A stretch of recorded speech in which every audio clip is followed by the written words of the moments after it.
Hi, it's me, it's Silver. I'm trying to get this on screen. This is the tea for today. It's ginger cranberry. I think, I think, I think we've got in. Or maybe not. I've been keeping the wrappings. It's just that some of the packagings, the the wrappings are the same color, so I thought that this one was a repeat, but it's not.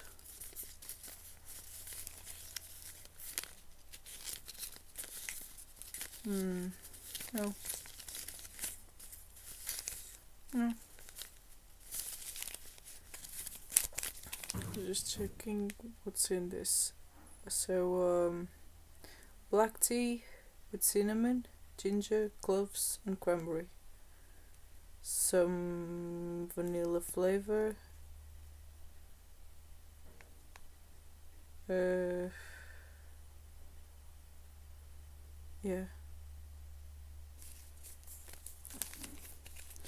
And it says that there's organic cranberry in it, and I did see it when I was throwing away the back. And the tea is here. I still haven't gotten the Christmas mug out, so the coffee is in the Halloween one. But yeah, it's here, and I put some milk in it since it has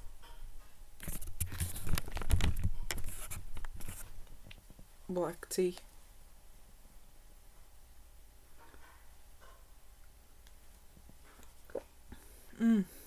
It's fragrant.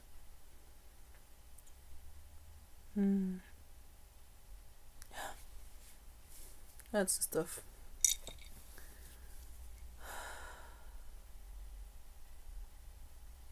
Yeah, I think the video that I posted yesterday was kind of messy. It was just a short video, so it's not the end of the world or anything. I mean, nothing in this channel is the end of the world because it's a whatever kind of channel where I do nothing. Consistent, or rather, some of it is consistent, but it's consistently nothing. If that makes sense.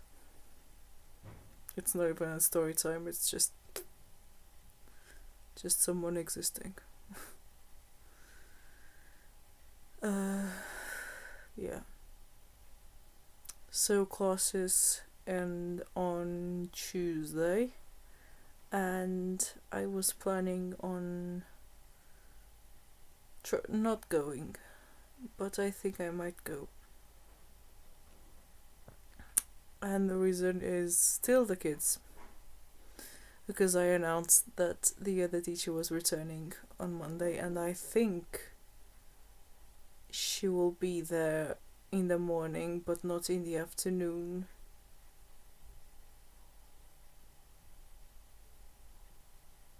Or at least most of the afternoon. I don't know if she'll even show up in the afternoon. But yeah, she said that she was going there in the morning but not the rest of the day. I don't know if she'll be there at all, to be honest. Like, if there's something she has to do in the afternoon, what the hell is she going to do there in the morning? Right? I don't know if she's doing this because the month I was supposed to be there is up or whatever, but I still haven't been paid. So it's like whatever. You can come or you cannot come. Just come when the classes are over and help with the rest of the bureaucracy if you want. I mean, it's not like you taught them anything. It was so bad that for all the tests in English, I had to ignore some extremely basic mistakes that they shouldn't be making at this level. Like, this is basic level, of course, but it's such a basic thing. And even the best students, some of them were also making it. So I was like, and nobody taught you this. And then I made like a worksheet, not exercises or anything, just something with explanations and the basics of how the language works, because they don't even have that. And I was shocked for this one in particular, because how come you teach them about adjectives and the first thing you teach them isn't that the adjective comes before the noun? Like in Romance languages, the adjective comes after the noun in most cases. Like, there's been some contamination, in quotations, from English. But in the rule in English is that the adjective comes before the noun, save for very, very, very, very rare exceptions. I can't even think of any at the top of my head. I mean, if you can put the adjectives after the noun if you trying to make like a list. For example, head, no thoughts, head empty. You know, the adjective empty is after head. So things like that. But overall, I don't think there are many cases where the adjective would come after the noun.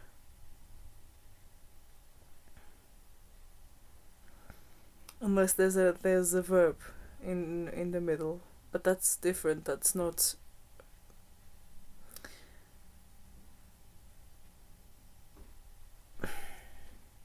describing something.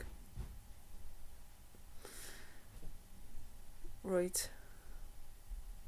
And I was very shocked about that, because I just gave them a list of adjectives, and I was under the impression that they'd already learned about adjectives, because I looked at the program from previous years and adjectives were already there. So, I mean, do the teachers not know, or they just assume that it's not important to teach them this?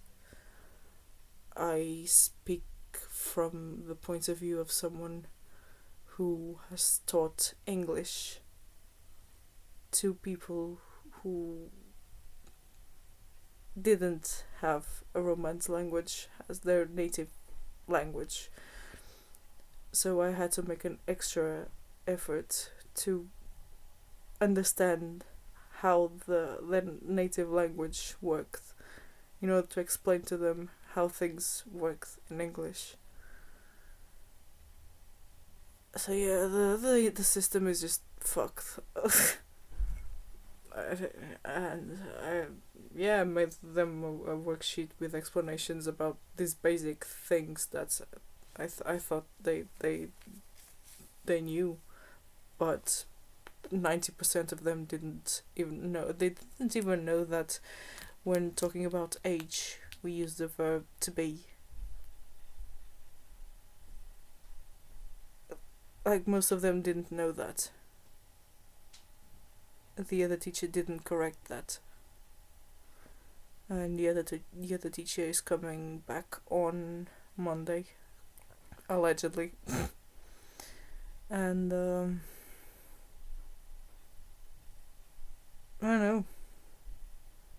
honestly, I think, I mean, at least if she wasn't able to teach them anything in class, she could have put things on Classroom, like the app thing, where at least some of them would have been able to learn, which is what I've been doing, and it's what I'm doing right now, or what I was doing right now, because I've already finished grading, and yeah, there will be meetings and stuff like that, but the grades are done.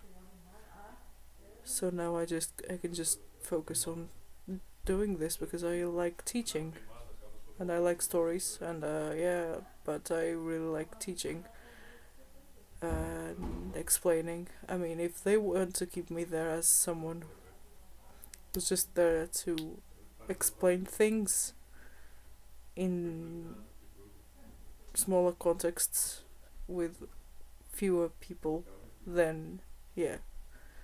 But like this, I mean, with all those rules and all that bullshit, and not being allowed to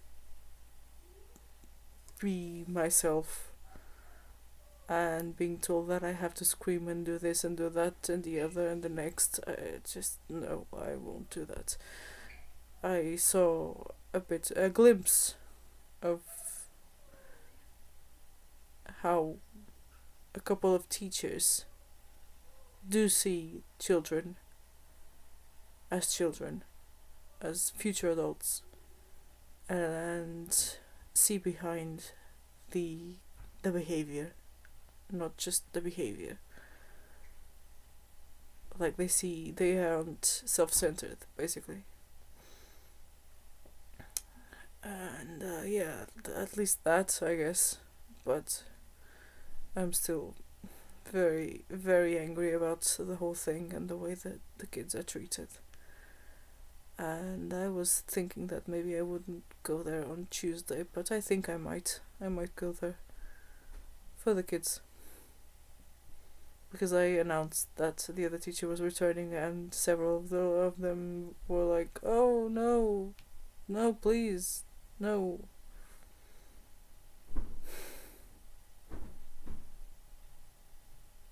Because, like I said, I mean, I showed them how things could be.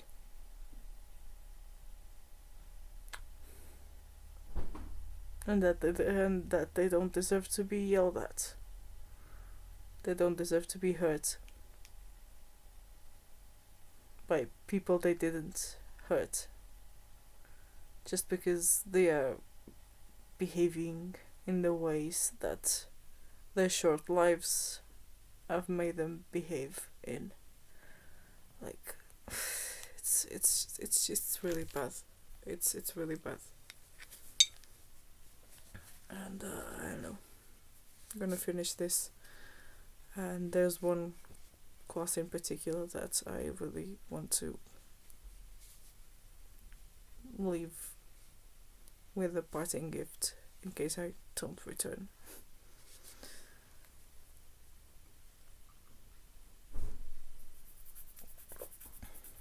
Because it feels like these kids in particular were told that they were the worst class, and I just don't see it at all.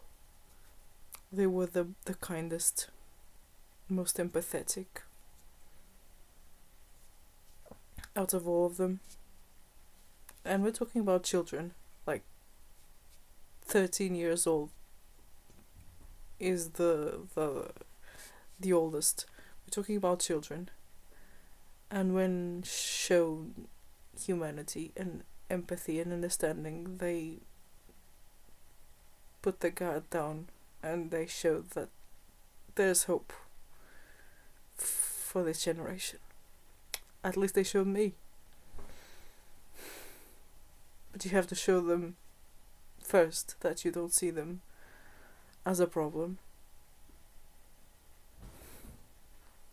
or that you don't see them as lost causes, and that you understand them. I don't know, maybe I'm just too naive or whatever, or too soft. But yeah, unless the kid is actually a pathological psychopath or something like that with a diagnosis, I don't think anyone is a lost cause or evil. I didn't see or meet any child there who was evil or awful. Just I'm getting emotional again.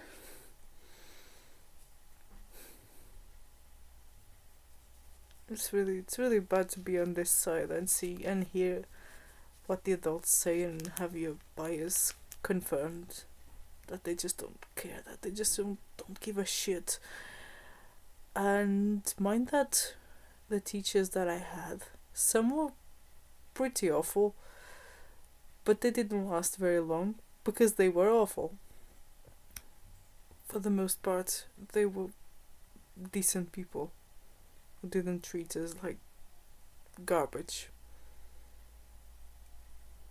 And we already had phones and all of that, and we had other ways of being distracted in class, and there wasn't really the sleuth, like the flurry of notes about behavior and distraction and blah blah blah blah blah blah blah blah blah. Like, come on. Teachers just have it too easy. That's what I think. Just have it too easy complaining about kids, and then the kids go home and they just don't have any moments of peace because the parents just give them phones and stuff to get them out of the way, and then they go to school and teachers get annoyed and send notes, and the parents see that and go like, oh, you're making me look bad, blah blah blah, things like that.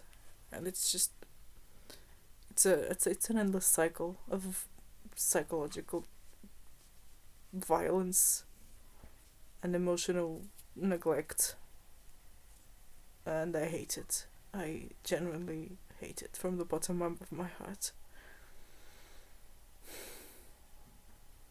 Yeah, so, and that's why I refuse to change. I refuse to be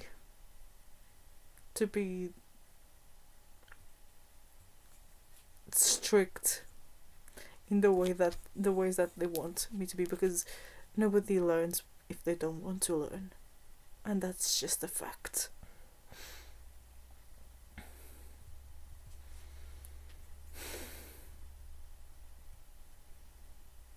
Yeah. I mean, I'm sorry I've been not very responsive here. I like to interact and stuff, but it's just been so much stress.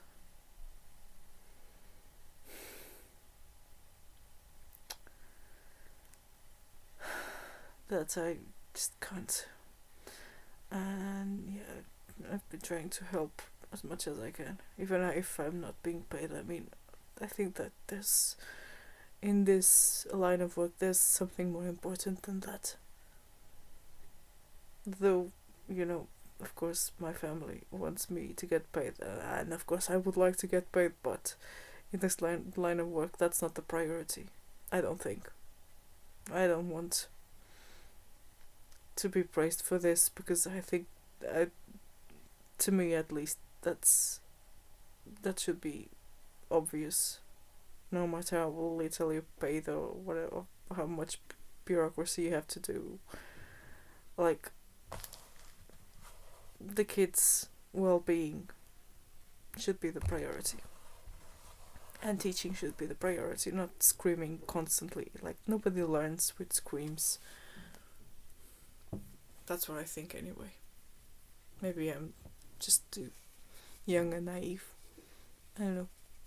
But another teacher that I spoke to yesterday seems to agree. And he's a lot older than me. So maybe I'm not alone in this. And now I understand why they like the class that they have with that one teacher. I didn't know who it was, but after talking to him and hearing the way he speaks about the kids, it made sense.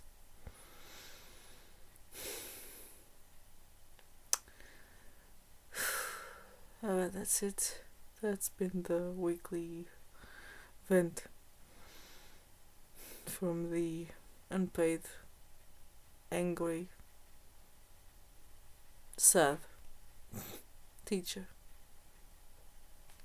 I hope you will, and I'll try to be back.